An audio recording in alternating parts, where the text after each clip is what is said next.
Hey folks, this is Kelani. While Battle for Azeroth has definitely had its ups and downs, mostly downs at this point I guess, but it does give us a little bit of time to get caught up on some alts. I don't know about you, but I've been having quite a lot of fun with various alts, as you might have been able to tell from the different classes that have been in my videos recently. Seeing as I don't have a great deal to really get done on my mage, I figure my time is better spent leveling and gearing up some other classes that I'm interested in. Obviously, if you don't care too much about having an alt army, you might be a little bit more bored right now, but I have some great news.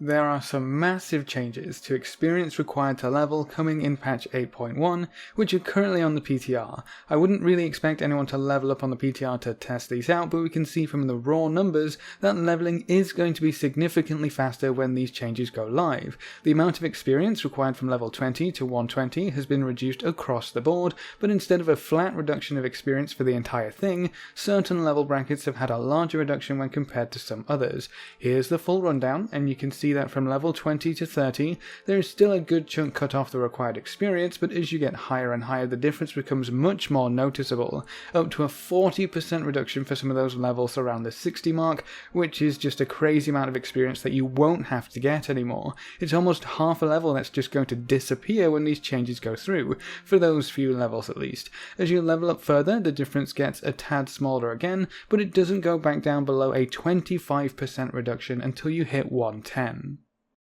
As you can see, the experience reduction for 110 to 120 hasn't really shifted. There's some extremely minor tweaks in there, but not really enough to notice. So these experience changes are definitely intended to reduce the time it takes to level up to 110, with nothing really changing for the 110 to 120 portion of the adventure. I'm not too surprised by this. Leveling up to reach the current expansion has always been a hotly contested issue. Should it be super fast? Should it be made slower? Should we blast through everything, or should leveling be a challenge?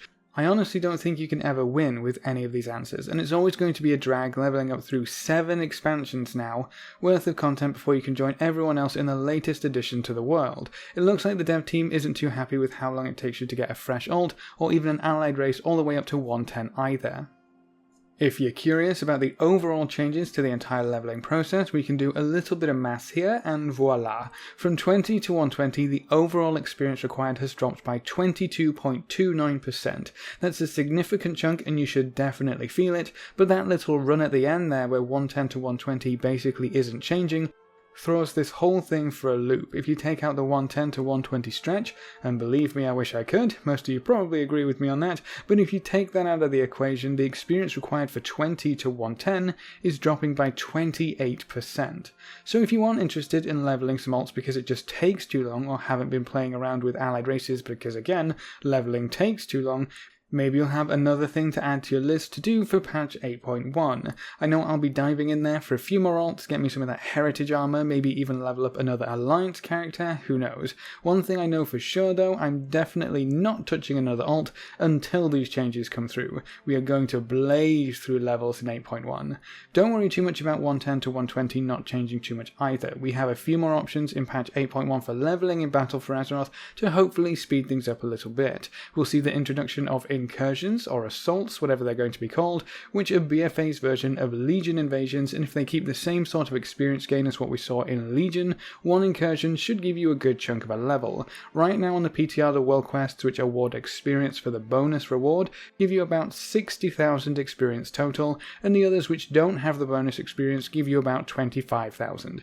That's not too bad, but not quite as crazy as the Legion invasions, and of course that's if these numbers are the same ones that go live. But there is another reward for completing these incursions on characters below max level, and it's something that until recently we didn't really know much about. The Taste of Victory buff increases your experience gains by 10% while you're in Kulturas or Zandalar, and the only way to get that we know of right now is to complete an incursion. It lasts for 60 minutes, so you won't have this active constantly, but if you want a nice little boost to your leveling speed, then you should definitely keep an eye out for these events popping up.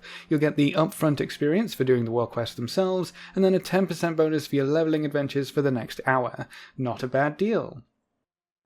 Incursions are going to be important for more than just their experience gains too. Some incursion world quests will reward you with a new currency called Honor-Bound Service Medals, or 7th Legion Service Medals if you're playing on the Alliance. There's a new vendor for this currency located right next to your Warfront tables, and from what I understand, the plan is to have this currency drop from Warfronts as well. So you have a few places to pick up these medals, and one of the new items you can purchase is the Draft of 10 Lands. This potion increases your stats by 20, and provides you with a 10% bonus to experience gains. Conveniently, it's also bound to your Battle.net account, so you can send it to any alt you wish, or you can purchase it on another character if you have the required medals on that one instead. 10% might not seem like a massive increase, but if you add that on top of a full set of heirlooms, you're going to cut down your leveling time even further. It doesn't have a duration listed on the vendor yet, but some other PTR testers picked up a few, and can confirm that the potion has a 1 hour duration and persists through death. So you'll need a handful of these potions if you want the 10% bonus for your entire leveling process, but at least the effect won't disappear if you die. If you're wondering how long it will take to earn the medals required to buy these potions, we're not too sure yet. We'll need to see what we get from Warfronts, because I feel that's going to be one of the main sources for collecting this currency. It definitely gives another carrot on a stick to run those Warfronts, and if you can pick up all manner of goodies from this vendor, people might actually start running Warfronts for a change. While on the PTR I found only one world quest which rewarded them, and it gave a grand total of 5. I didn't get any from completing the entire Incursion questline and taking out the Alliance ship and all that jazz, so collecting this currency might take a bit of time. There are a few other goodies to be had from this vendor which might help speed up your leveling too. There are a few new heirlooms coming with patch 8.1, including a new cloak, an interesting crit trinket which provides crit to your party as well as yourself, a trinket which has an on-use effect to reduce the threat you generate, an intellect trinket which provides haste to your entire party, and a stamina trinket which provides verse for your entire party. This is a bit of a different direction for heirloom trinkets, but they could end up being useful if you run a bunch of dungeons while leveling up. If everyone in the party has one of these trinkets and you use them all at the same time, or maybe even stagger them as you progress through the dungeon, that could speed up dungeon clears quite significantly. The party-wide effects remind me of some current Azeroth traits where you can grant mastery, trade wins and insight the pack to allies, or even some other trinkets like Jess's Howler. The threat generation trinket is somewhat strange. I doubt anyone would want to take it over one which increases DPS, and I don't really see that one being purchased often, but I suppose the variety is nice. Most of these heirlooms start scaling from 1 to 100, but all of them show a 0 of 3 upgraded, so I'm not sure if that's a bug, or if you will only have to upgrade some of these heirlooms once instead of 3 times. The cloak is the only one which starts at 1 to 60 for the scaling and 0 of 3 upgrades, so maybe the trinkets are just special? We'll probably see another item to upgrade our heirlooms to work in Battle for Azeroth eventually, so maybe the 1 to 100 scaling items are getting ready for that.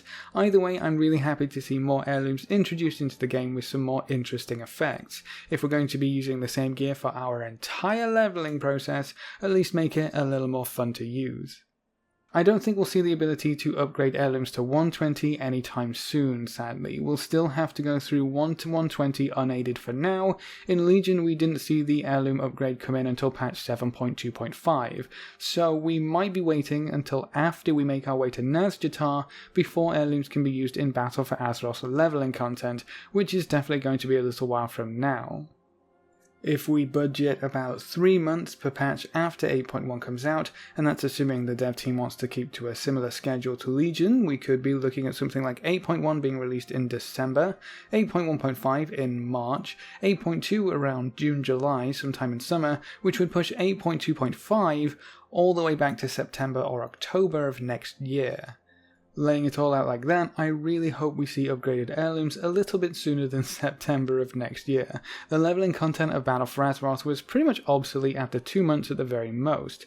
But if you add up all of these new items, experience bonuses and changes, what you end up with is a much faster leveling process no matter how you slice it. If you've really been itching to level up some alts or get those allied races up for that sweet heritage armor, patch 8.1 looks like the patch to get all of that done. Will these changes encourage you to level up any alts in the near future? Do you have any specific class or spec in mind? Leave all your thoughts in the comments section below. A big thank you to all of our supporters over on Patreon. You can see their names floating by on screen. If you want to join these lovely guys and gals, you can find a link in the description below. Remember to leave a like just below the video before you leave, and if you want to see more, make sure to subscribe. But apart from that, thanks for watching folks, good luck and have fun, and as always I will see you next time.